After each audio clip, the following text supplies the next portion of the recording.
Ah, si les parece, ya que estamos todas, todos, todes, y que estamos muy cerquita de la hora de iniciar el primer panel de lecturas y reflexiones alternativas de derechos humanos, si les parece, iniciamos lo que serían las Jornadas Internacionales de Derechos Humanos de la Facultad de Ciencias Económicas y Jurídicas, que bueno, como bien saben, va a ser hoy, mañana y el 11 de noviembre.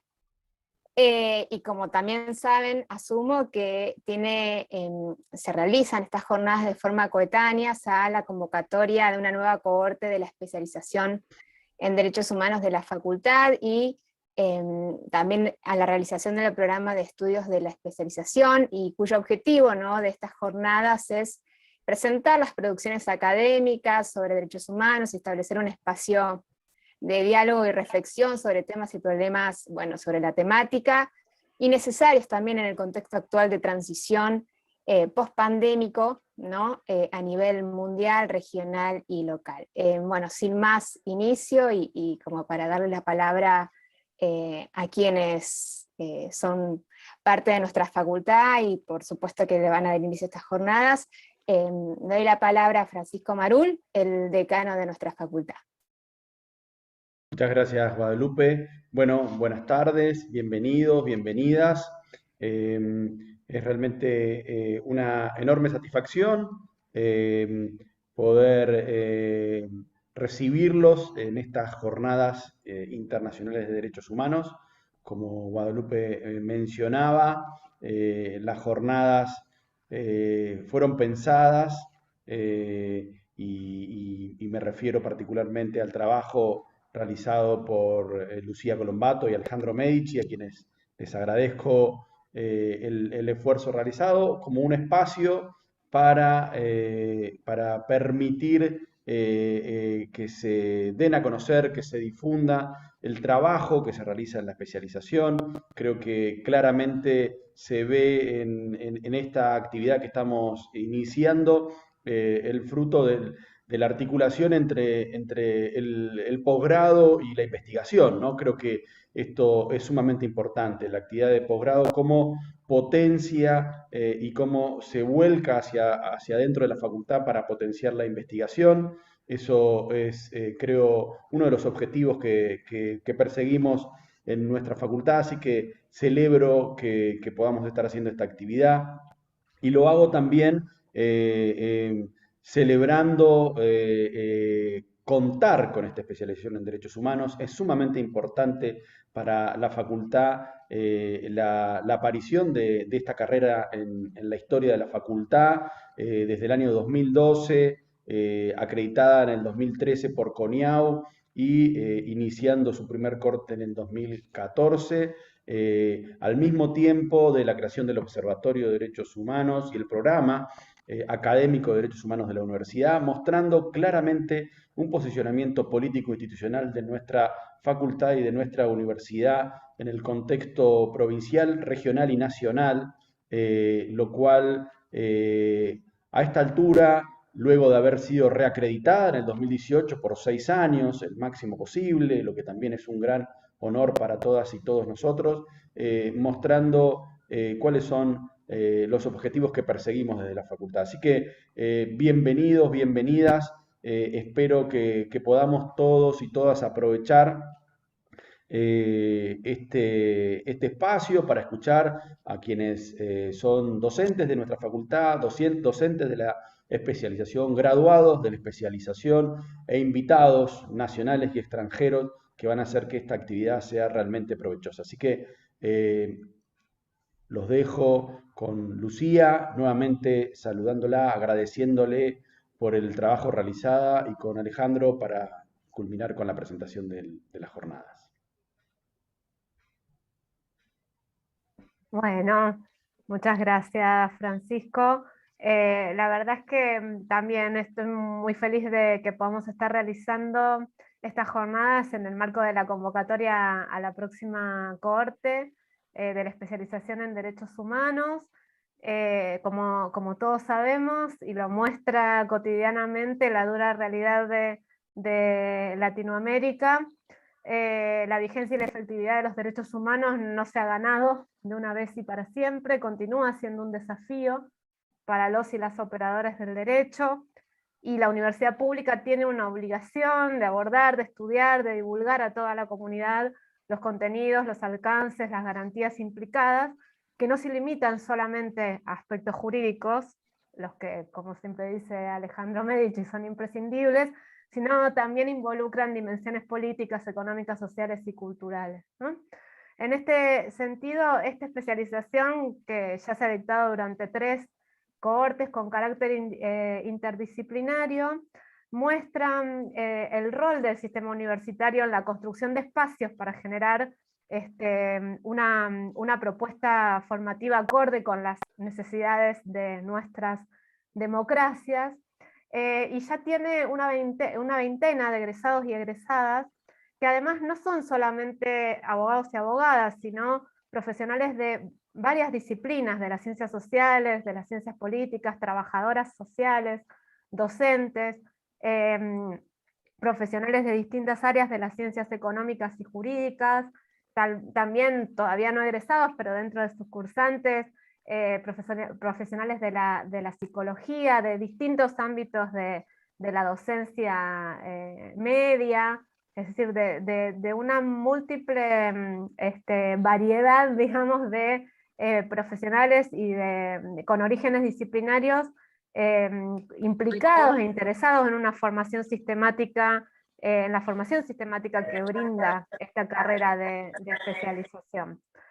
En este sentido, también como decía antes Francisco, también esta especialización ha contribuido a potenciar y a fortalecer la investigación en derechos humanos en nuestra facultad, que se expresa en distintos espacios, pero fundamentalmente en el Grupo de Trabajo de Investigación de Derechos Humanos, Sistemas Internacionales de Protección y Políticas Públicas Locales, que ha desarrollado ya 4, este es su 5º proyecto de investigación en curso, también en las actividades del Observatorio Universitario de Derechos Humanos y también en la incorporación transversal de la perspectiva de derechos humanos en el nuevo plan de estudios de la carrera de abogacía, ¿no? Digamos, pese a que digamos, ha habido un fuerte avance en los últimos años, las últimas décadas en Argentina en materia de juzgamiento y sanción a los responsables por violaciones masivas y sistemáticas de derechos humanos, no solo en Argentina, sino también en algunos otros lugares de la región. El desarrollo de políticas públicas tendientes a la protección de los grupos especialmente vulnerados se encuentra atravesado todavía por las tensiones y las contradicciones inherentes a la región, caracterizada por sus elevados niveles de desigualdad y por las brechas persistentes, ¿no?, en los procesos regionales de consolidación democrática. Entonces la cuestión de derechos humanos sigue constituyendo un campo de disputas en el que se articulan discursos, aspectos institucionales y normativos, prácticas individuales y colectivas, desde los movimientos sociales, desde la sociedad civil, que interpelan las agendas de la Argentina y de la provincia de La Pampa. En este sentido, digamos, esta especialización significa para la facultad recoger los desafíos sociopolíticos, técnicos y prácticos que plantea la necesidad de avanzar desde enunciados éticos plasmados en los instrumentos de derechos humanos hacia políticas públicas con influencia real en el mejoramiento de las condiciones de vida de la población. Por eso esperamos que estas jornadas sean la ocasión para seguir debatiendo, seguir discutiendo sobre estos temas tan trascendentes, para también compartir y mostrar la producción académica de nuestra especialización, y para invitarlos a inscribirse en nuestro programa de estudios y a continuar su formación en esta temática tan interesante. Los dejo ahora con Alejandro Medici, director de la especialización en Derechos Humanos. Bueno, muchísimas gracias Lucía, muchísimas gracias Francisco. Yo la verdad que quiero ser muy breve y sobre todo agradecer. Esto es posible porque hay un trabajo de excelencia desarrollado desde la facultad a través de la Secretaría de Investigación y Posgrado, que nos pone este espacio donde podemos reunir sinergias, ¿no? Un poco creo que lo que han sido las 3 generaciones de la especialización y estas jornadas que estamos inaugurando hoy son un espacio de encuentro de sinergias, de graduados, graduadas, profesionales que tienen el interés, la vocación por trabajar cuestiones prácticas vinculadas a los derechos humanos, donde nosotras y nosotros, docentes de derechos humanos, podemos aportar un grano de arena para formar en ese sentido a profesionales que trabajen en esa dirección, y donde contamos también con la colaboración de redes que nos permiten darle una gran calidad a través de los vínculos con universidades extranjeras y los docentes y las docentes que integran el consejo asesor de nuestra especialización. Muy en especial yo quiero agradecer a todas y todos, no me quiero olvidar de nadie, siempre las enumeraciones resultan siendo injustas porque uno se olvida de mencionar gente, pero quiero agradecer muy especialmente, además del decano y a Lucía, quiero agradecer a Guadalupe Bustos por el trabajo que está haciendo, que nos ha permitido tener una gran dinámica y agilidad en la organización de estas jornadas. Quiero agradecer a los coordinadores y las coordinadoras de los paneles, Carlos Pescader, Natalia Monge, de vuelta a la misma Guadalupe, y a los graduados y graduadas de nuestra especialización que van a presentar su producción, que es una producción de gran riqueza en distintos temas de derechos humanos, y si me pongo a enumerar voy a ser injusto porque siempre me voy a olvidar de alguien. Quiero agradecer también a Rocío Sánchez, que fue la coordinadora de las 3 cortes o ediciones de la especialización, que hoy, porque tiene otra actividad, no puede estar presente acá. A Gina Paola Rodríguez, también, que va a hacer su aporte, tanto desde participar en un panel como desde el centro de investigación, donde ella coordina la actividad de pesquisa de la facultad. Así que bueno, esto es un aporte más que va en una línea que tiene que ver con una orientación, me parece a mí, de la facultad, que es muy clara, que se complementa con el trabajo del Observatorio de Derechos Humanos, los grupos de investigación que mencionó Lucía. Para nosotros va a ser un gran gusto poder contar con queridos amigos y amigas de universidades del Brasil, de España, de México, y un cierre muy especial el 11 de noviembre con Raúl Eugenio Zaffaroni, a quien ustedes todas y todos conocen. Dicho esto, no puedo dejar de mencionar una cosa muy brevemente, que es que nos gustaría no tener que hacer un posgrado de derechos humanos. Nos gustaría no tener que hablar de derechos humanos, pero como los derechos humanos son predicados críticos de la violencia social, estructural, simbólica, psicológica y manifiesta directa que lamentablemente existe en la sociedad, entonces es un área en ciencias sociales y en derecho fundamental en la cual hay que formar a los profesionales, y por eso hacemos este esfuerzo de generar estas sinergias. Y bueno, por otra parte, sin embargo, nos da alegría poder encontrarnos, poner en común nuestras experiencias y poder replantear esto para adelante a través de la apertura de la inscripción a la 4ª corte. Así que bueno, sin más, ya es muy largo esto, yo muy agradecido con todas y todos. Bueno, muchas gracias Francisco, Lucía y Alejandro, la verdad que han incentivado a que nos quedemos y que por supuesto transitemos estos 3 días que nos restan de las jornadas para poder motivarnos y enriquecer el diálogo en lo que se refiere a los derechos humanos y por supuesto motivar las participaciones de nuevas voces en estos espacios, ¿verdad? Si les parece, atento a las palabras de bienvenida de Francisco, Lucía y Alejandro, damos inicio a nuestro primer panel de estas jornadas. El panel se titula Lecturas y reflexiones alternativas de los derechos humanos. La idea de este espacio es que podamos reflexionar a partir de las producciones académicas de graduadas y graduados de la especialización en derechos humanos.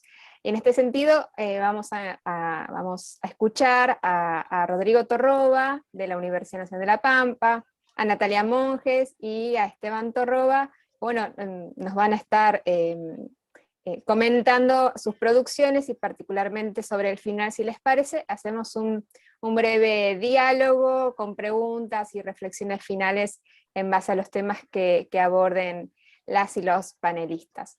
Si les parece, no sé, Rodrigo, si querés iniciar y además presentarte como para dar desde dónde estás hablándonos acerca de tu producción.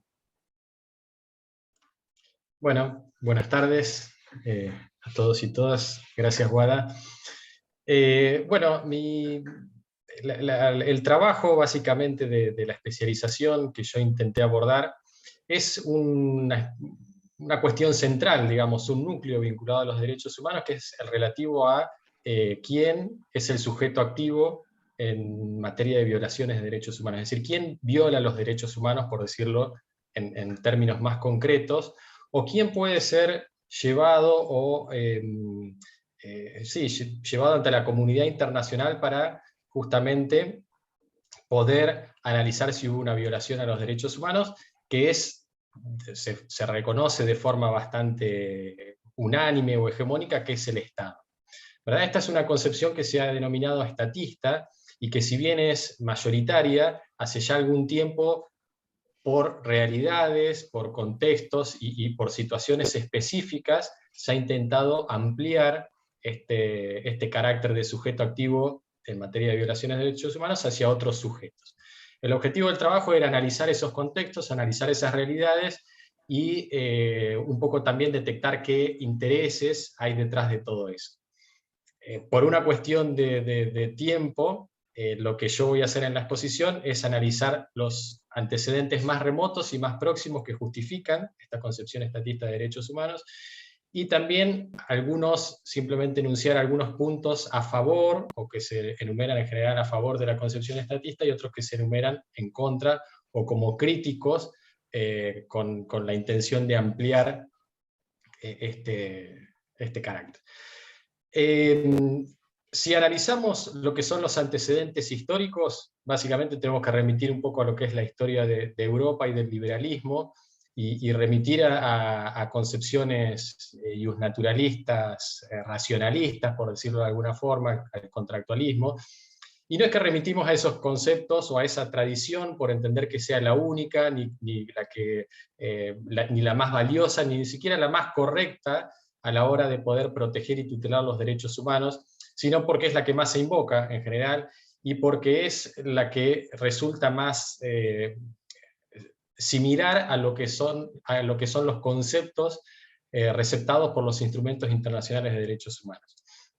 Entonces, para eso tenemos que analizar un poco el contexto europeo y señalar que en un determinado momento, a lo largo de todo un proceso histórico, surge el Estado moderno colonial, ya que puede consolidarse gracias a todo un proceso de expansión colonial, y en ese surgimiento y en ese desarrollo resulta fundamental la actuación de una nueva clase social que se encuentra en ascenso, que es la burguesía, que si bien necesitaba del Estado para tutelar sus derechos, para protegerlos, al mismo tiempo también necesitaba establecer límites. Entonces ahí se produce una relación un poco paradójica, y a lo largo también de todo un proceso histórico se empiezan a establecer límites en estos estados que se van formando, y que se ven reflejados, por ejemplo, en la Declaración de los Derechos del Hombre y del Ciudadano de la Revolución Francesa, la Declaración de Independencia de Estados Unidos, en donde encontramos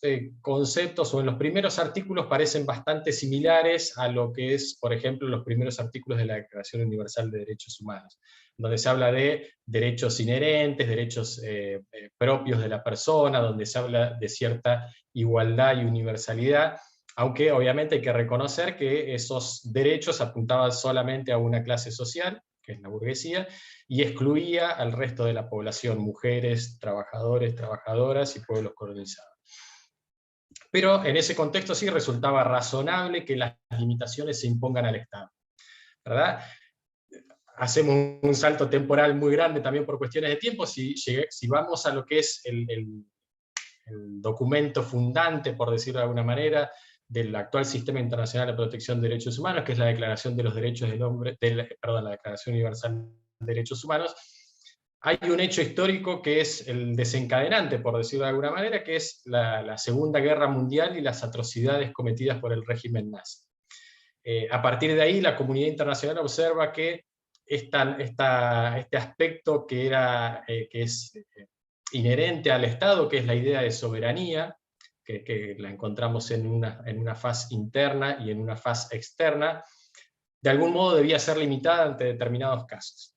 El aspecto de la faz interna ya había sido limitada con este desarrollo del liberalismo y con otro tipo de luchas que se dan a lo largo del tiempo, que las obvio por cuestiones de que no me puedo extender.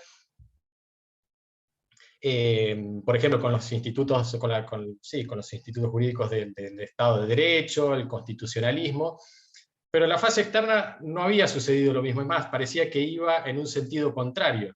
Mientras, por decirlo de alguna manera, el liberalismo propugnaba la salida del estado de naturaleza y la organización de la sociedad en una sociedad civil organizada, a nivel internacional sucedía un poco lo contrario, y esta idea fue muy funcional al desarrollo colonial, porque justamente se reconocía el carácter de Estado y por lo tanto de sujeto de derecho internacional a unos pocos estados que eran los estados coloniales. En cambio el resto del territorio era un espacio que era sujeto de apropiación. Entonces el primer desarrollo de este actual Sistema Internacional de Protección de Derechos Humanos y regionales tiene como objetivo limitar esta soberanía en el aspecto externo, que no había sucedido con anterioridad. Entonces, un poco viendo los antecedentes, resulta razonable que el sujeto activo en materia de violaciones de derechos humanos sea el Estado. La cuestión es si sigue resultando correcto o del todo adecuado, o si se puede establecer algún tipo de observación y cambio de acuerdo a nuestro contexto actual. Sobre todo para que sea de mayor utilidad o una herramienta para las víctimas. En este sentido, ya en la década del 70, en la misma Organización de Naciones Unidas, se empiezan a dar debates en torno a la responsabilidad por violaciones de derechos humanos de empresas. Tengamos en cuenta que ya a lo largo de todo, sobre todo la segunda mitad del siglo XX, el desarrollo de las empresas, en un primer momento denominadas multinacionales y después transnacionales, es cada vez mayor, y el impacto que tienen sobre los derechos humanos también es cada vez mayor. Entonces ya a partir de la década del 70 se empieza a debatir esa cuestión, diría de forma ininterrumpida hasta nuestros días. Se han formado grupos de trabajo, comisiones, que han propuesto distintos proyectos y normativas, y básicamente las normativas van en dos direcciones, justamente de acuerdo a la concepción que se tenga de derechos humanos. La principal y que más fuerza ha tenido a lo largo del tiempo es la idea de establecer códigos de conducta, es decir, normas de soft law, no vinculantes, sino pautas que establecen algunas conductas deseables que deberían tener las empresas. Y la otra postura es que, dada la entidad y la gravedad de la situación, debería establecerse algún tipo de norma vinculante hacia las empresas. Actualmente se sigue debatiendo el tema, pero más allá de eso, la idea de señalarlo era ver cómo en la misma Organización de Naciones Unidas, por lo menos en este aspecto, está discutido y hay distintos tipos de propuestas. Respecto de lo que son las críticas o los puntos a favor y en contra, Hay algunas que son de índole más teórica, podemos decirlo de alguna manera, o con una concepción más filosófica, y otras más prácticas. Desde un punto de vista más teórico, uno de los argumentos a favor de la concepción estatista de derechos humanos es que, o lo que indica, sobre todo lo que es el derecho internacional tradicional, es que el único sujeto de derecho internacional es el Estado, que por lo tanto los Estados son los que suscriben pactos y tratados, son los únicos obligados por esos instrumentos y por lo tanto son los únicos que pueden ser llevados ante la comunidad internacional en el caso de que haya una violación. Otro argumento más de teoría política indica que el Estado como sujeto o como ente que tiene el monopolio del uso de la fuerza, le corresponde una obligación calificada, que es justamente la de garantizar los derechos humanos. Y después hay algunos argumentos más de índole práctica, por ejemplo, y de acuerdo a los contextos en los cuales han surgido las propuestas de modificación, se indica que muchas veces este discurso tiene como objetivo de responsabilizar al Estado ante violaciones a los derechos humanos que se cometen en sus territorios, o que muchas veces son discursos utilizados por los mismos Estados para justificar violaciones a los derechos humanos que ellos cometen, por ejemplo, en contextos en los cuales hay una gran represión del Estado sobre grupos que se denominan guerrilleros o subversivos o terroristas. Entonces acá lo que sucede es que se produce como una especie de inversión o reversión de los derechos humanos porque se le da un uso contrario. Entonces hay que ser bastante cuidadoso con esta cuestión de ampliar, teniendo en cuenta los contextos en los cuales se enuncia. Otra cuestión práctica que se puede enunciar en contra o a favor de la concepción estatista es que si uno piensa en una normativa, obviamente tiene que pensar en los mecanismos para hacerlos efectivos. Y ya mecanismos para ser efectivos o para exigir y responsabilizar a los Estados por parte de la comunidad internacional es algo bastante complejo. Imaginemos si eso lo tenemos que ampliar, por ejemplo, a empresas o a grupos criminales o a empresas de seguridad privada o a organismos de crédito, por ejemplo. Entonces eso es mucho más dificultoso. Y más difícil aún es, en esos casos, establecer el sujeto responsable. Muchas veces, el caso del Estado es bastante sencillo hacerlo, detectar cuál es el Estado responsable por una violación a los derechos humanos. En el caso de otros sujetos es algo bastante más difícil. Como argumentos en contra de la postura estatista o a favor de esta posición de ampliar un poco el carácter de sujeto activo, se invoca básicamente el contexto histórico en el cual vivimos, principalmente un contexto de globalización, en el cual el Estado ha sido en parte desplazado por otros sujetos, como son las grandes empresas transnacionales, ahora las empresas vinculadas al sistema financiero internacional, o la existencia de algunos organismos que establecen pautas y normas que son vinculantes para los Estados, pero que tienen un impacto directo sobre los derechos humanos. Por ejemplo, normas de flexibilización o de regulación que afectan directamente. Entonces lo que se indica acá es que se produce una especie de desdoblamiento entre el sujeto obligado y el sujeto que tendría la mayor capacidad para hacer efectivos los derechos humanos. Y después también hay que nombrar la cuestión de, y ya un poco lo dije, el tipo de problemas que se afrontan cada vez más en la actualidad, y que son problemas menos nacionales y más globales.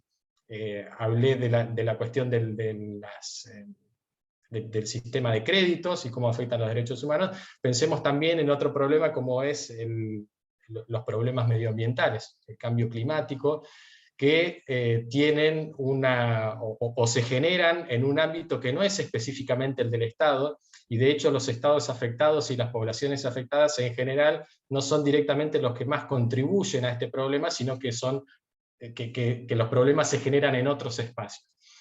Entonces, en este sentido, los problemas medioambientales generan o exacerban las desigualdades, es decir, los sujetos más afectados justamente son los que mayor afectados se ven por las desigualdades ya económicas que se encuentran en las sociedades nacionales y también a nivel global. En este sentido, parecería que, que recaiga toda la responsabilidad en cabeza del Estado puede llegar a ser algo problemático, y más si el problema se sigue agrandando, se sigue exacerbando, como parece que va a suceder en el futuro.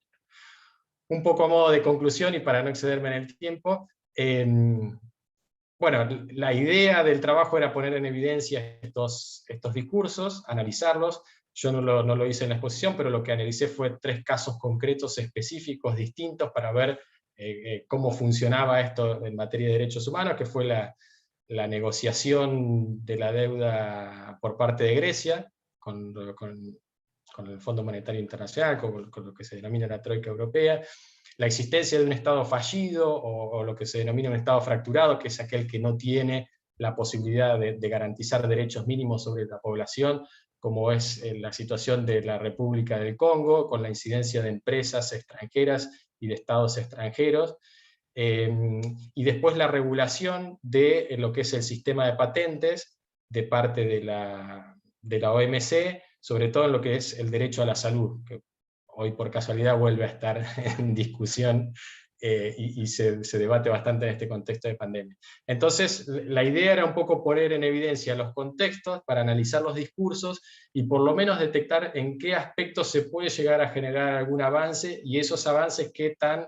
beneficiosos pueden llegar a ser para las víctimas, o qué tan peligrosos de acuerdo a los intereses que haya detrás de esos discursos.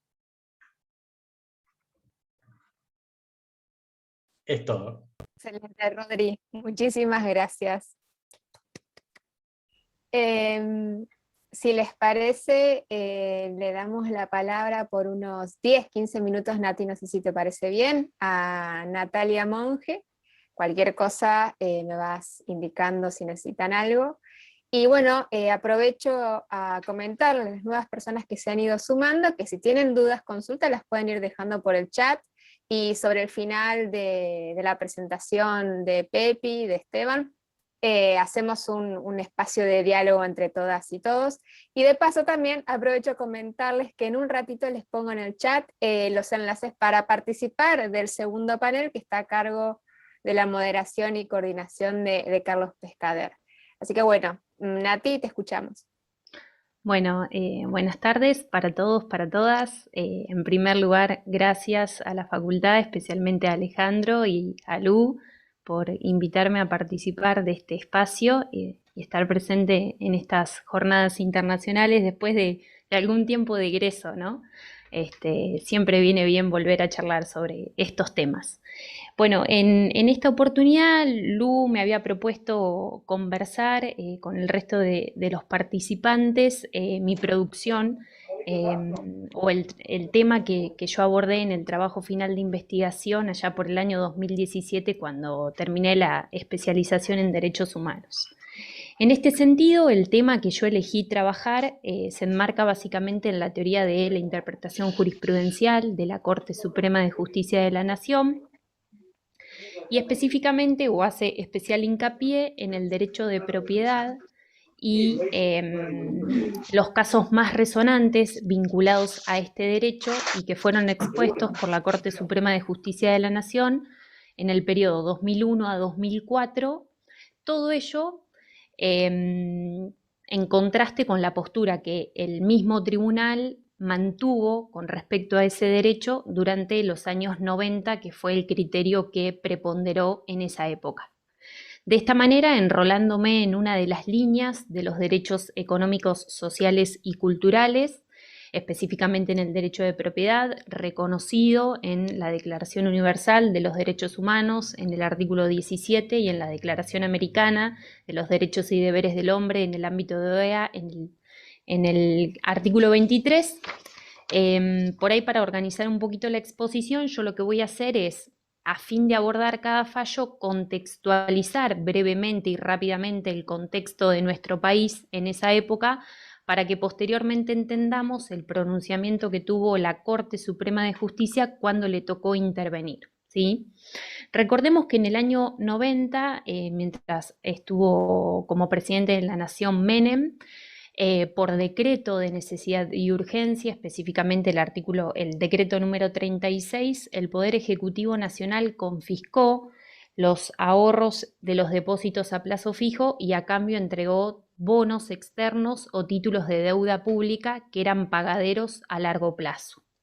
Ante esta situación, obviamente los tribunales tuvieron una crecida exponencial en las demandas presentadas y a partir de una modificación que en esa época también hizo el Poder Ejecutivo, la Corte Suprema de Justicia de la Nación comenzó a intervenir en algunas medidas cautelares que, producto de peticiones de declaración de inconstitucionalidad con respecto a esa medida, se presentaban. El primer caso que la Corte, inaugura la posición o el criterio que sostiene en materia de corralito, que es como lo podemos llegar a conocer, es el caso Peralta Luis contra Estado Nacional del 28 de diciembre de 1990, ¿sí? Básicamente los hechos, en todos los fallos que voy a analizar, que simplemente son 6, los hechos son básicamente comunes. Se trata de gente que tiene depositada en el banco una determinada cantidad de dinero y que por una medida del Poder Ejecutivo básicamente no puede disponer de esa cantidad de plata o la puede disponer pero en una moneda distinta, porque ya vamos a ver los 2 fallos de especificación que durante el año 2003 y 2004 también tuvieron lugar. Bueno, cuando el caso llega a la Corte en la primera decisión que toma se pronuncia por la constitucionalidad del decreto 3690 y dentro de los argumentos que exhibe el máximo Tribunal Nacional para llegar a tal decisión, pone en énfasis o empieza a hablar del concepto de emergencia como un concepto amplio. En este sentido, el primer fundamento del que se agarra el tribunal para fallar en tal sentido es hablar del fundamento que tienen las leyes de emergencia. Y este fundamento no es ni más ni menos que poner fin o remediar una situación de gravedad que está transitando el país en el momento de que se trate. Y la finalidad en este sentido es proteger el interés público, salvaguardar la seguridad, la salubridad, etcétera, a fin de que ese bienestar general quede resguardado. Lo interesante en este fallo es que en el concepto de emergencia que marca el tribunal puntualiza algunas características, es decir, no estamos hablando de cualquier tipo de medida que en contexto de emergencia se pueda tomar, sino que es necesario que esa medida que se tome supere un test de ser determinada en el tiempo, es decir, la emergencia debe tener un inicio y un final. Posteriormente no puede alterar la esencia o no puede cambiar la sustancia del derecho que está en juego. También la Corte puntualizó que tiene que ser razonable, tiene que superar el test de razonabilidad y también este test de constitucionalidad y convencionalidad, agregaría yo, que en cabeza del Poder Judicial o que el Poder Judicial también debe realizar. Lo cierto es que con estos argumentos la Corte, enrolándose en una concepción más bien de propiedad-remedio, reflotó las medidas por parte del Gobierno Nacional, del Poder Ejecutivo, y las consideró razonables. En este sentido hacemos un salto en el tiempo y nos vamos hacia el año 2001, donde la Corte se pronunció con respecto a la misma temática, pero tuvimos más fallos y donde, ya vamos a ver en un ratito, hay como contradicciones en las resoluciones finales del máximo tribunal. El fallo que le sigue es el mismo, Kipper o Banco Ciudad de Buenos Aires contra Estado Nacional, y la resolución de la Corte sigue lo mismo que de Peralta. Kipper era un juez de Cámara Nacional en lo civil, tenía dinero depositado junto con un juez más, interponen una medida cautelar para declarar la inconstitucionalidad. En primera y en segunda instancia le hacen lugar, Kipper retira el dinero. En ese sentido, lo que me faltó aclarar es esto, que en realidad ya no era ahí el decreto 3690 del Ejecutivo el que estaba cuestionado, sino el 1570 del 2001, que lo que hacía era limitaba a los ahorristas la posibilidad de sacar más de 250 pesos semanales o $250 semanales. ¿sí? Bueno, este juez, con un pronunciamiento favorable, que digamos en primera y en segunda instancia, retira el dinero y el banco, Ciudad, llega a la Corte Suprema de Justicia de la Nación contra ese pronunciamiento de segunda instancia, y básicamente la Corte, a través de un fallo fuertemente en argumentos procesales, da vuelta el pronunciamiento. Falla a favor del banco en contra de Kipper y le ordena a este devolver los fondos que había sacado hacia la entidad bancaria.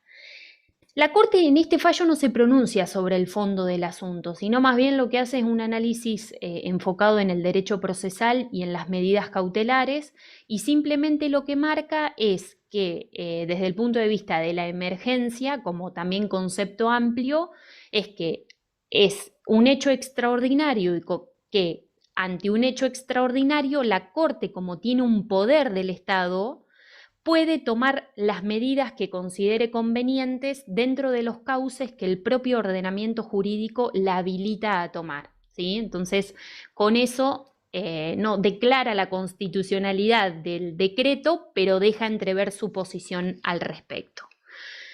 Al año siguiente, y al poquito tiempo, el 15 de enero del año 2002, la Corte da un vuelco total en la toma de su decisión, y a través del fallo Ulloa, Patricia contra Gobierno Nacional, cambia el enfoque de la situación y por primera vez le ordena a un banco, específicamente al Banco Río, a devolverle a esta ahorrista el dinero que ella tenía depositado. Pero ¿qué pasó? La situación había sido distinta, porque cuando planteó la acción para la devolución de los ahorros que tenía depositado, ella alegó razones humanitarias, es decir, su mamá tenía mal de Alzheimer y a su vez su papá había entrado en una depresión como consecuencia de estas medidas económicas. Entonces, a fin de poder pagar los tratamientos que sus progenitores necesitaban, ella se agarraba fuertemente del derecho a la salud de sus papás para solicitar la devolución del dinero. Y bueno, justamente albergándose en estas razones humanitarias, la Corte dijo que las razones humanitarias actúan como una excepción a la emergencia económica declarada por ley. De esta manera vemos cómo el derecho a la salud, que digamos prima por el derecho a la propiedad, en ese caso en juego. Bueno, esta posición, es decir, favorecer un poco el derecho individual de los ahorristas, o esta famosa propiedad garantía, se replica posteriormente en dos pronunciamientos de la Corte bastante conocidos, como es el caso Smith-Carlos contra Gobierno Nacional de febrero del año 2002, o sea, al mes siguiente de Ulloa, y también con el caso Provincia de San Luis, ¿sí? Particularmente en Smith, lo que la Corte agrega ya a lo que es emergencia es la razonabilidad, como un carácter de la medida, la razonabilidad a la luz del artículo 28 de la Constitución Nacional. Y por primera vez en este caso también es novedoso, ¿por qué? Porque la Corte es la primera vez que utiliza expresamente el derecho de propiedad al momento de pronunciarse. Y dice que justamente todas las limitaciones o las reglamentaciones que haya a los derechos, y sobre todo a los derechos patrimoniales, deben superar ese test que nosotros en Peralta lo veíamos como el test o que se analizaba dentro de la emergencia económica, esto de que la medida sea razonable, que sea limitada en el tiempo, que sea o que no altere la sustancia del derecho y que supere el test de constitucionalidad del Poder Judicial. O sea, el mismo argumento la Corte ahora lo trae acá para otro concepto, que es derecho de propiedad. Y fíjense ustedes que la Corte cambia acá el argumento para otro concepto y cambia también la decisión. O sea, nosotros en Peralta habíamos visto que la decisión final del Poder Judicial fue declarar la constitucionalidad del decreto del Poder Ejecutivo, y acá sería, que digamos, el mismo argumento, pero con una decisión totalmente distinta, porque se pronunció específicamente declarando la inconstitucionalidad del artículo 2 de ese decreto 1570. Bueno, la Corte también ahí habla de derechos adquiridos, pero y dice que el derecho de propiedad en este caso es un derecho adquirido y forma parte, tener un derecho adquirido hacia la seguridad jurídica, porque básicamente lo que básicamente refleja es un resultado de acatamiento de derechos dentro de un Estado de Derecho. Pero bueno, para no por ahí detenerme mucho en el análisis de los argumentos, simplemente remarcar que la misma decisión la tomó la Corte en Provincia de San Luis, simplemente que en Provincia de San Luis agrega la confiscatoría.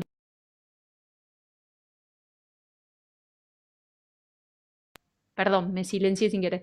En el medio decía que la Corte a su vez en Provincia de San Luis agrega a su vez la confiscatoriedad de la especificación, porque después de Smith, el Poder Ejecutivo dicta el decreto 214 del 2002, que establece que, digamos, que todas las personas que tenían depositados ahorros en dólares iban a recibir pesos, y fue el famoso decreto de especificación. Bueno, en esos últimos dos fallos vemos en un lapso de tiempo de 1 año y medio, Provincia de San Luis y después Bustos Alberto Roque contra Gobierno Nacional, decisiones diferentes de la Corte, por más de que igualmente el contexto era bastante similar, ¿sí? O sea, en Provincia de San Luis la Corte se pronuncia por la inconstitucionalidad del decreto 1570 y a su vez remarca la confiscatoriedad de la especificación a través del voto concurrente de Fait. Y en Bustos, Alberto Roque, la situación fue totalmente distinta, porque la Corte habló de una especificación razonable en tanto el ahorrista, o en este caso el acreedor, no había visto una merma en su poder adquisitivo al momento en que el banco le había devuelto el depósito a través del SER o el coeficiente de estabilización de referencia, que era lo que utilizaba el Poder Ejecutivo al momento de devolver el dinero. Bueno, a grandes rasgos, esta fue la jurisprudencia que yo básicamente examiné, y a partir de esta jurisprudencia examinada son 8 las conclusiones que yo extraigo. La primera es que para evitar el agravamiento de los problemas económicos de esa época y salir de la crisis era necesario regular fuertemente el derecho de propiedad a tal punto que se generaba una indisponibilidad de este derecho. La segunda es que las decisiones tomadas por los jueces fueron distintas en contextos similares, y que la integración de ese tribunal también fue diferente a medida que analizamos los fallos.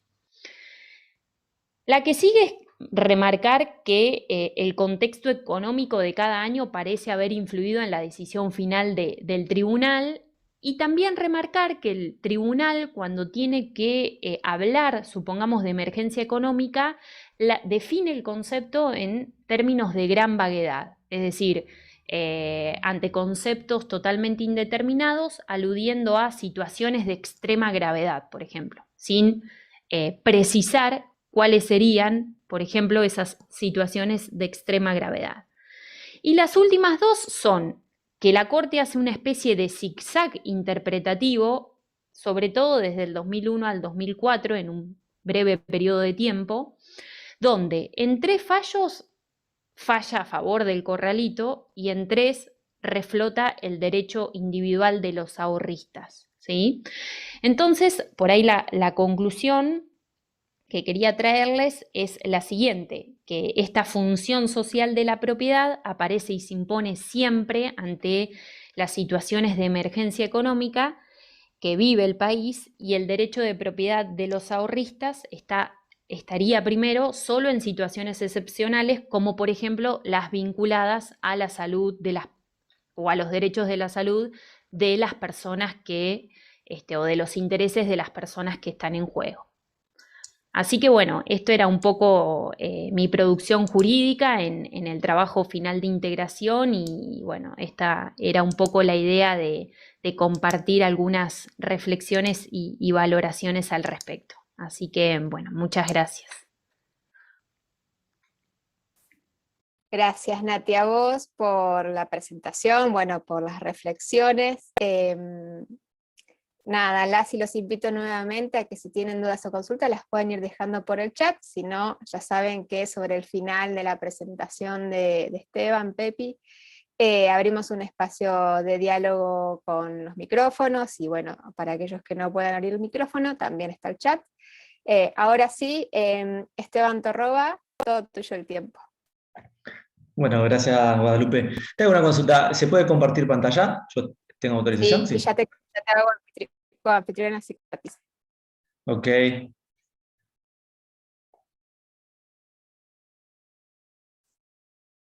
¿Ahí se ve? Sí. sí, perfecto. Bueno, perfecto. Bueno, el trabajo que yo hice como final para la especialización en derechos humanos se llama Las categorías del biopoder y determinación social como herramientas para la resignificación crítica del derecho humano a la salud en la República Argentina.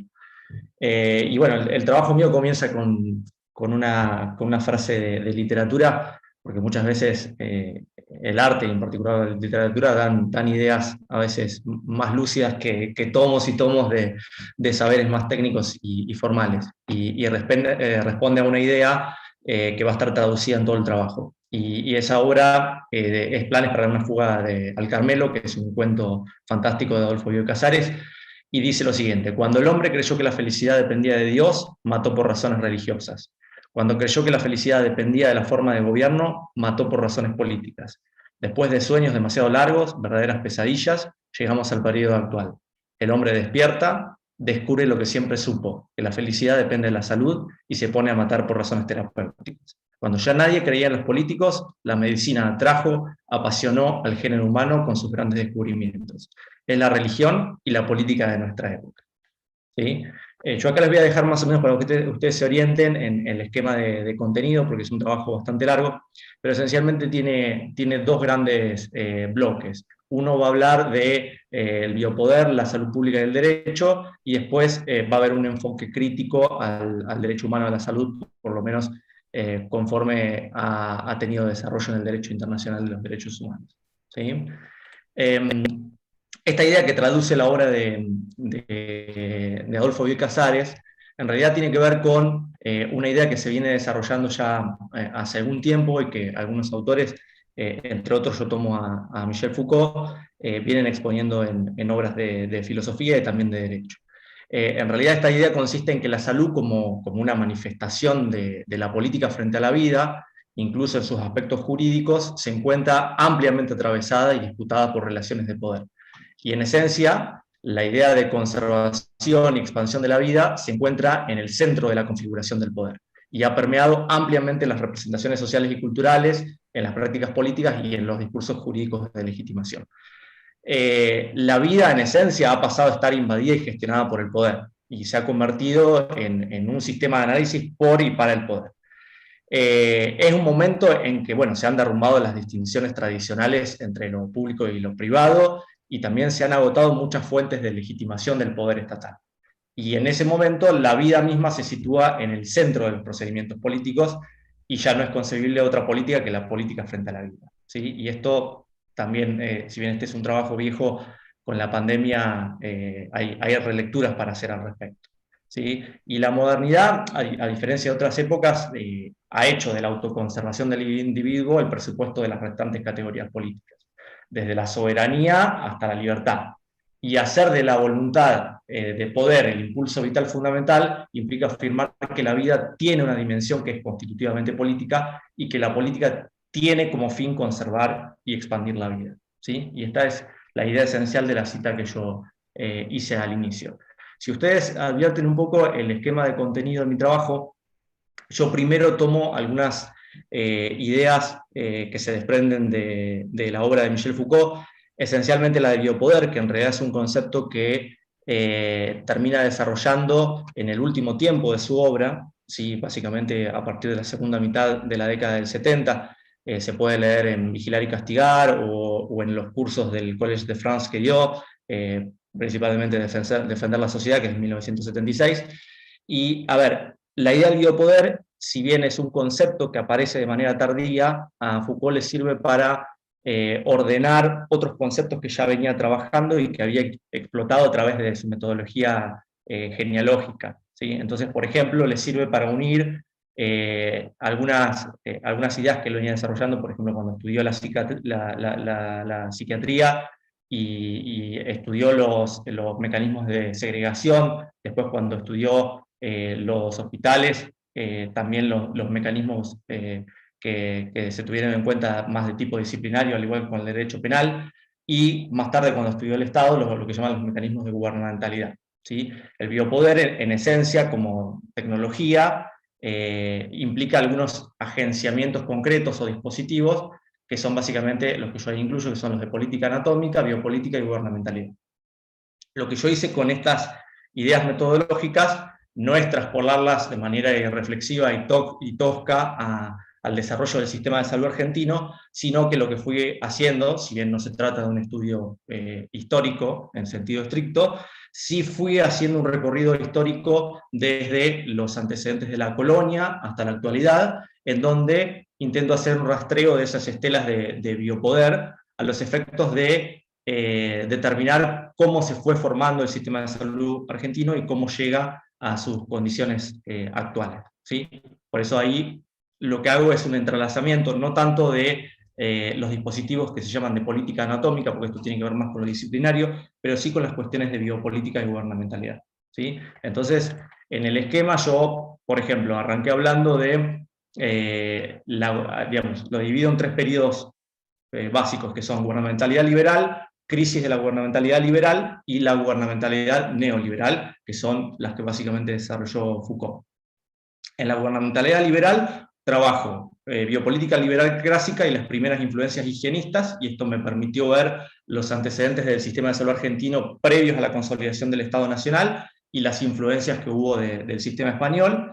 Después trabajo la biopolítica liberal clásica y la institucionalización del higienismo, ya cuando hay una consolidación del Estado Nacional y digamos de los primeros desarrollos más de los mecanismos institucionalizados del sistema de salud, hasta la década de 1890, y a partir de 1890 y hasta 1946 trabajo lo que llama la biopolítica basada en la medicina social, y después trabajo en una segunda instancia la crisis del dispositivo de la gubernamentalidad liberal, que ahí trabajo lo que llama la biopolítica interventora y el sistema de salud en el primer peronismo, entre 1946 y hasta 1955.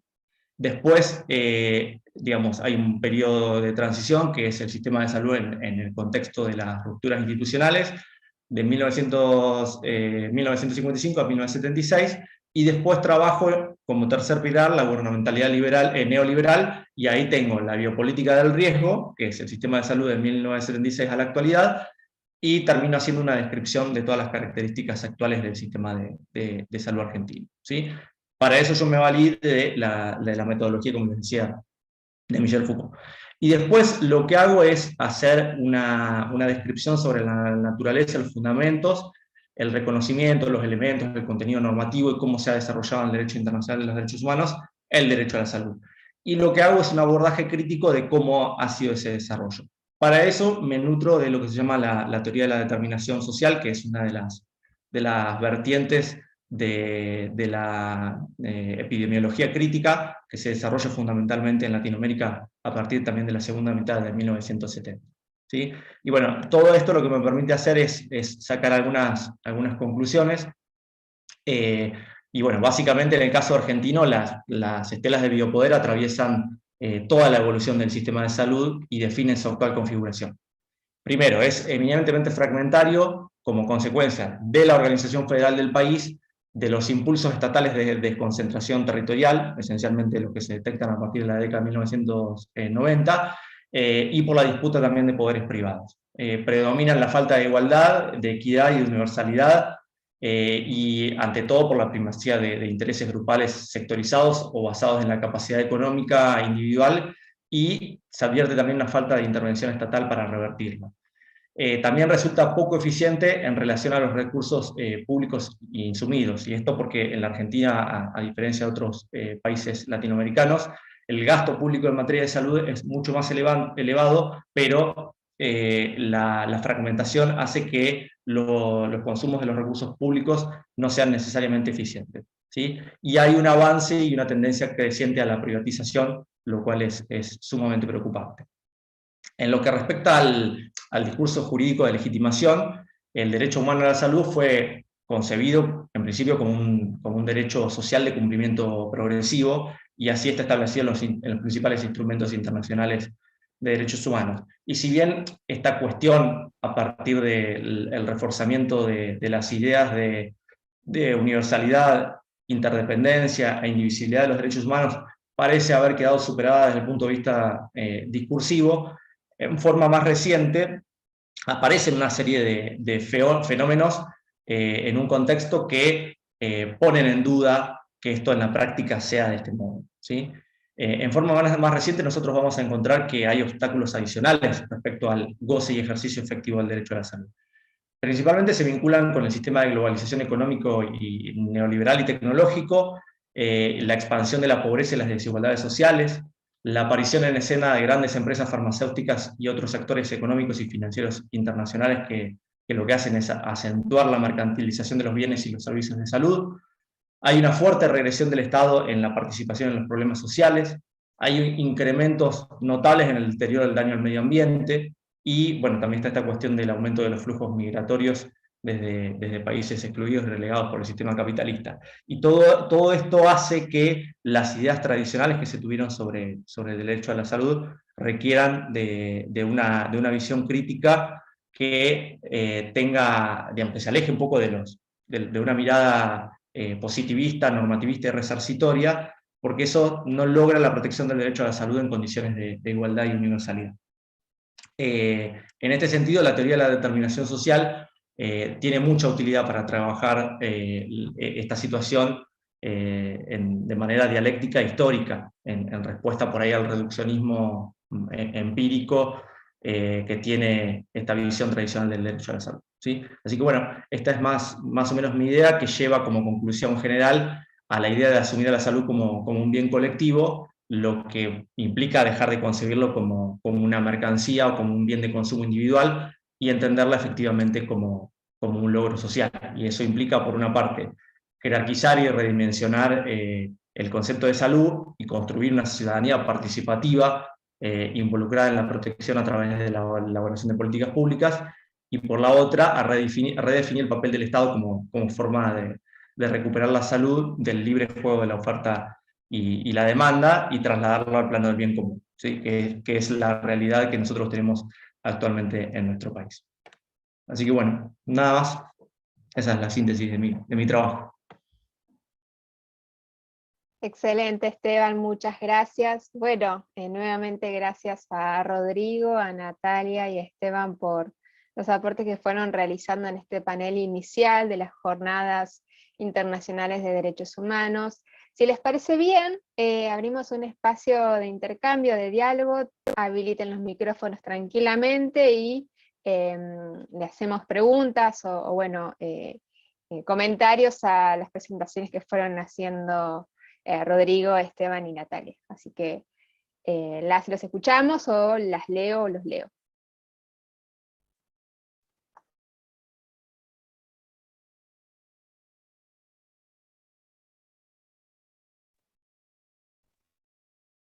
Yo aprovecho para hacer un comentario mientras van pensando, que es que como no te hicieron caso, Guadalupe, y no se presentaron, simplemente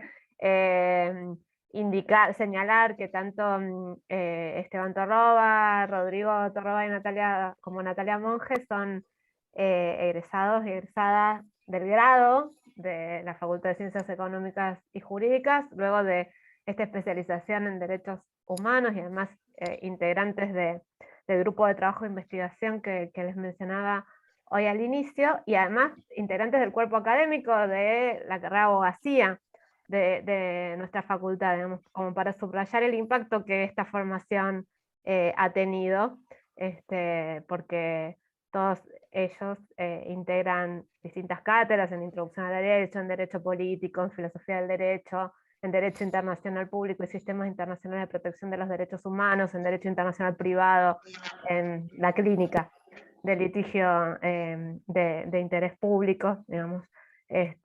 Y entonces, bueno, nada, volver a destacar la potencia que ha significado la carrera, la especialización en derechos humanos para para la formación jurídica que ofrece la facultad de aquí de la Universidad Nacional de La Pampa.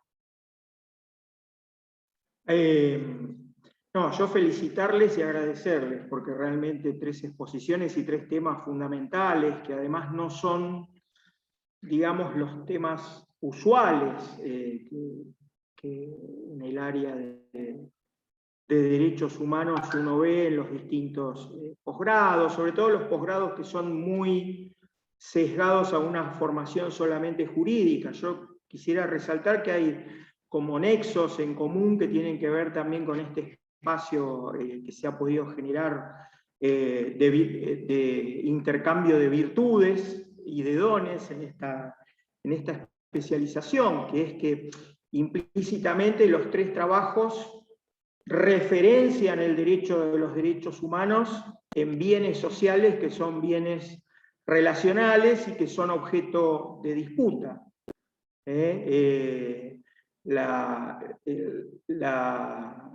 La salud, la propiedad, la responsabilidad de sujetos violadores de derechos humanos son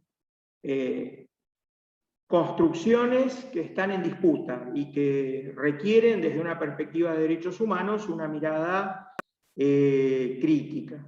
Y por otra parte, en los 3 casos también se nota la insuficiencia de tener solamente marcos normativos, sino que hace falta pensar en un, como decimos con Gina Paola Rodríguez, un plurigarantismo de los derechos humanos que incluya el problema de cómo se hacen las políticas públicas, teniendo en cuenta esos bienes sociales relacionales. Así que bueno, y el hecho de que esos bienes sean disputados en su sentido, en coyunturas históricas, en estructuras, tiene que ver también con esto de que los derechos humanos de alguna forma son, decir derechos humanos y decir crítica es como redundante, los derechos humanos son predicados críticos de las formas de violencia social, de las desigualdades estructurales, de los abusos de poder y de todas las formas de neoabsolutismo que lamentablemente existen en nuestro mundo, ¿no? Basta ver la distribución de la riqueza, de la renta en el plano internacional, y basta ver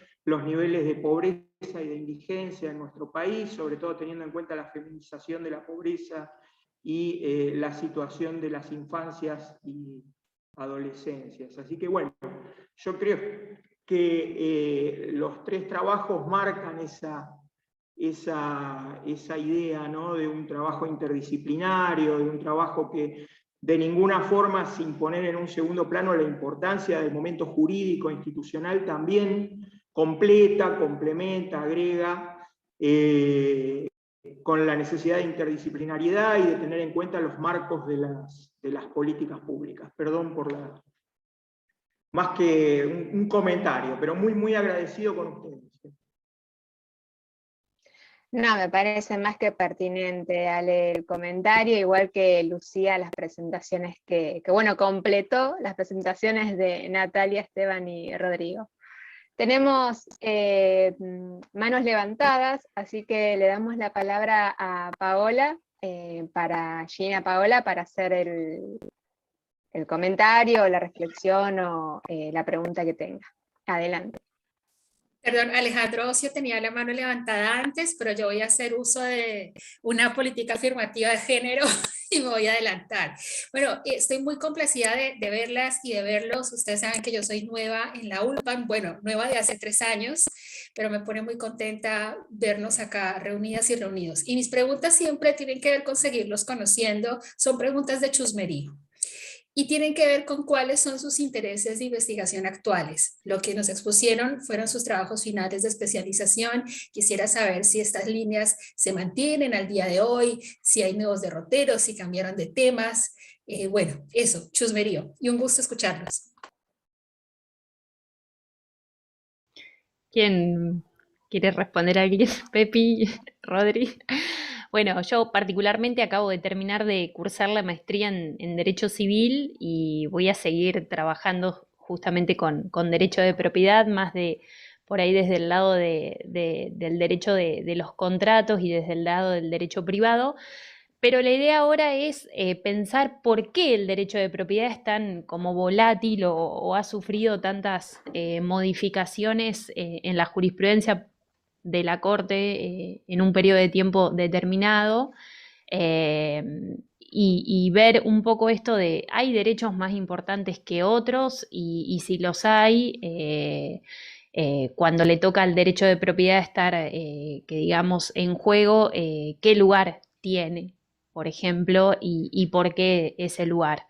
Así que la idea es ir por ese lado y espero, bueno, el año que viene poder defender el trabajo y bueno, después les cuento en qué terminé, porque uno empieza con una idea y viste que después podés terminar en otra totalmente distinta. Así que bueno, por ahora sería esa mi idea, sondear un poquito más el por qué. Rodrigo, ¿querés? ¿Vos o hablo yo? Dale, arrancá nomás. Paola, bueno, nosotros ya en alguna oportunidad conversamos. Yo en particular estoy bastante involucrado con la enseñanza clínica del derecho. De hecho, estoy trabajando aspectos académicos vinculados a la enseñanza clínica, pero bueno, la realidad también, que creo yo es una de las grandes virtudes de la especialización, con la excelente calidad que tuvo. No solamente ha nutrido la faceta académica que puede tener con la investigación, con la extensión y con la docencia, que eso bueno, lo aplicamos en lo cotidiano, pero en mi caso particular, en el ejercicio profesional de la abogacía, que esto también se vincula con la enseñanza clínica del derecho, y en mi caso que soy docente de clínica y me toca por ahí aplicar en casos concretos o casos de interés público que se van construyendo estas herramientas. Esta cuestión del derecho a la salud es algo que siempre lo abordamos en los cursos. Sí, el otro día charlaba con Lucía, el trabajo mío de final de la especialización, ahora con todo el contexto de la pandemia, bueno, ha quedado realmente para aprovechar, porque esencialmente se vincula con el derecho a la salud y muchas de las cuestiones que plantea en el trabajo tienen que ver con cosas que han sucedido en la pandemia que merecen una revisión crítica.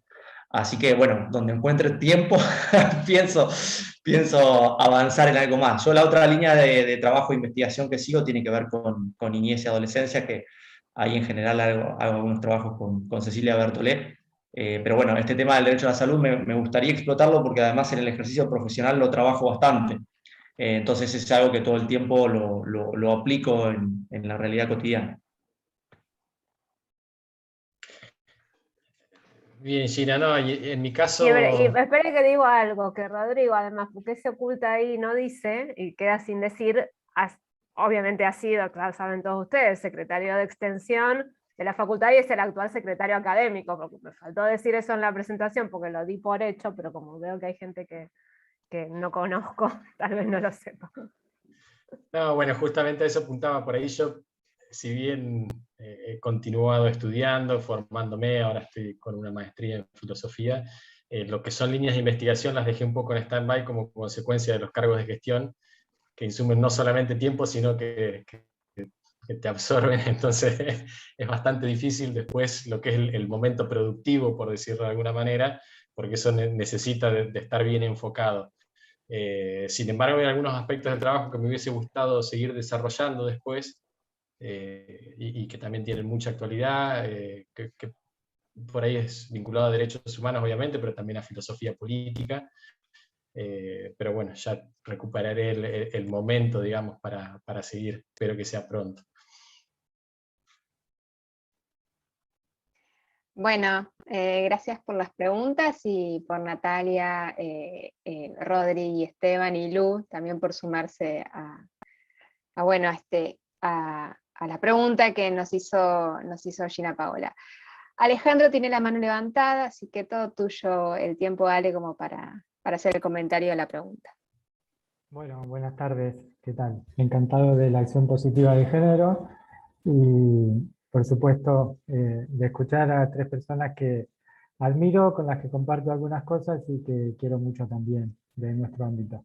Yo quería preguntarles como dos cositas, a ver si habían visto en el marco de sus trabajos, En materia de derechos humanos hay como diferentes carriles. Ustedes, como decía recién Alejandro, tienen una razón común en esto de lo social de los derechos humanos que han trabajado, cada uno con un estudio particular.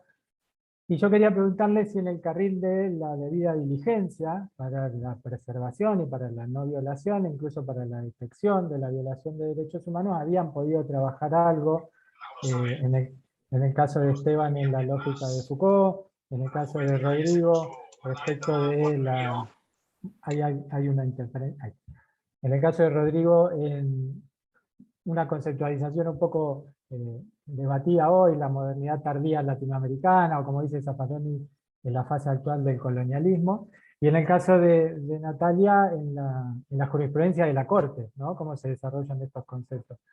Y por otra parte, y en el último carril, digamos, de las tres facetas de los derechos humanos, sí habían abordado cómo garantizar la no repetición de esto, porque si hay otro eje común en los tres trabajos es que se han producido catástrofes, ¿no? De acuerdo a las violaciones de derechos humanos que ustedes han estudiado, y por ahí cómo incidir desde la educación superior en visibilizar esto y por ahí en relevar garantías de no repetición, ¿no? No sé si trabajaron estos temas.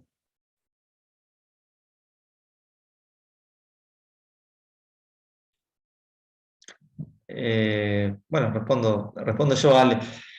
Mirá, yo, digamos, en profundidad, porque tu pregunta es bastante específica en cuanto a mecanismos de garantía y de respeto, pero yo sí, digamos, una de las conclusiones a las que arribo en el trabajo tiene que ver con las características del sistema de salud argentino, que son consecuencias de estas estelas de biopoder que fui marcando, pero que lo hacen esencialmente fragmentario, y esto es un problema serio que no se va a resolver con modificaciones normativas. Esto está claro, digamos. O sea, normas en materia de salud ha habido muchísimas, pero consensos ciudadanos y participativos para lograr un sistema que sea justo y universal prácticamente no han existido.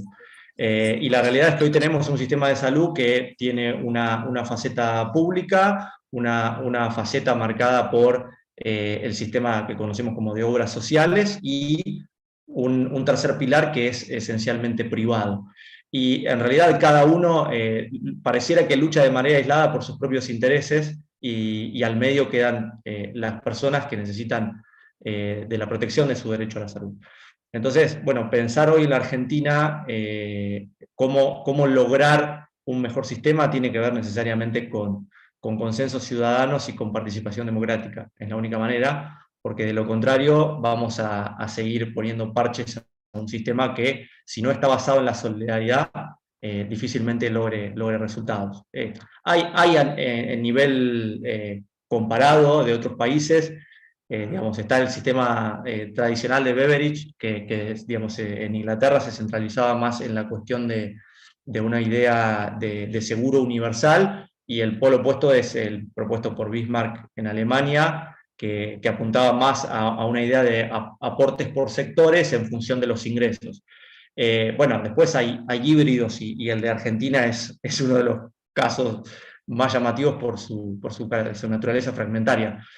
Podemos tener opiniones diferentes sobre si ir para un lado o para otro, pero claramente me parece que el punto central es este. Necesitamos hoy, para que los ciudadanos, que lamentablemente hoy en la República Argentina, aquellos que deben recurrir al sistema público, independientemente de la calidad que tiene el sistema de salud público argentino, que en muchos lados se resalta, hoy en la Argentina no es lo mismo ser pobre y tener que acceder al sistema de salud que tener los recursos necesarios para costear determinados tratamientos o prácticas médicas. Con lo cual esa desigualdad tiene que necesariamente ser desterrada. E insisto en el mismo punto, realmente hace falta un consenso democrático amplio para hacer una modificación estructural del sistema.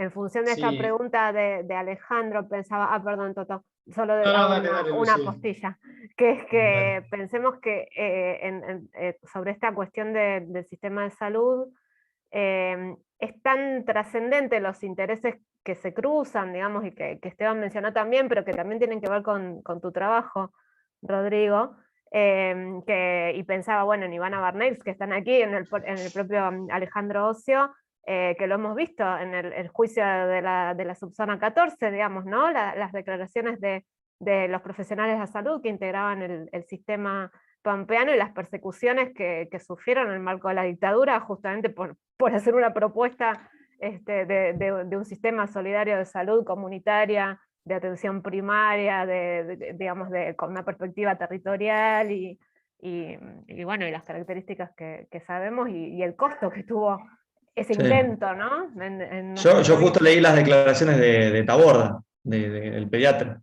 Sí, sí. Bien, no, yo en realidad mi idea, si bien apuntaba en un primer momento a abordar algunas de las cuestiones que vos nombrás, después uno va encontrando otros rumbos y, y llega un momento que se hace tan grande que uno tiene que empezar a reducir. Entonces el trabajo se centró más que nada en buscar el porqué. O sea, el porqué de la concepción estatista desde un punto de vista histórico, de antecedentes históricos, filosóficos, políticos, y de antecedentes más próximos. Por eso en realidad la exposición fue un poco una introducción, lo que es la introducción del trabajo, y después buscar el por qué mantenerlo y el por qué buscar alguna alternativa, digamos. Obviamente, acá surgen, bueno, discutir mecanismos, discutir principios, hay algo que podría llegar a ser valioso, como es lo que se llama el principio de extraterritorialidad, pero bueno, no lo abordé en el trabajo, digamos. No fue abordado. Sí son cuestiones que podrían llegar a derivar en otro tipo de estudios posteriores.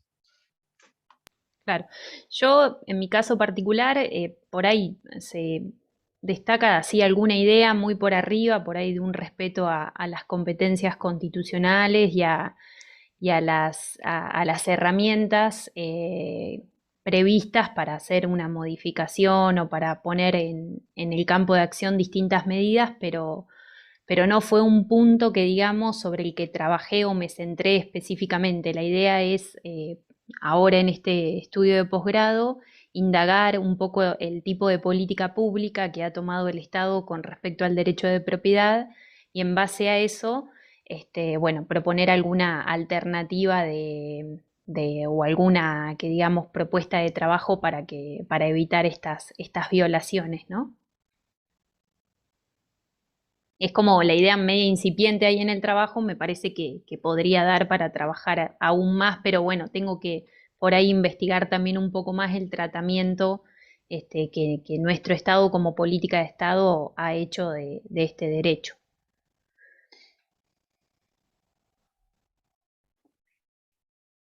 Bueno, perfecto. Muchas gracias por las participaciones y por los intercambios y el diálogo que se ha generado en esta hora, en este primer panel de las Jornadas Internacionales de Derechos Humanos. Si les parece, pasamos al siguiente panel. La sala de Zoom es otra, yo le voy a volver a pasar los enlaces por el chat.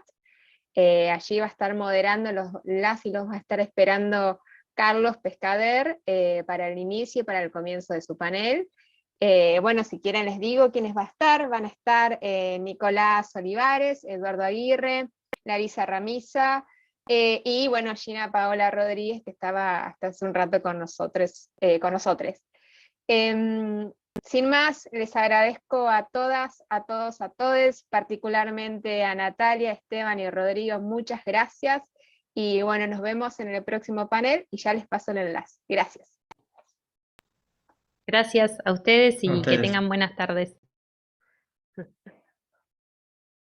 Bueno, nos vemos en el otro.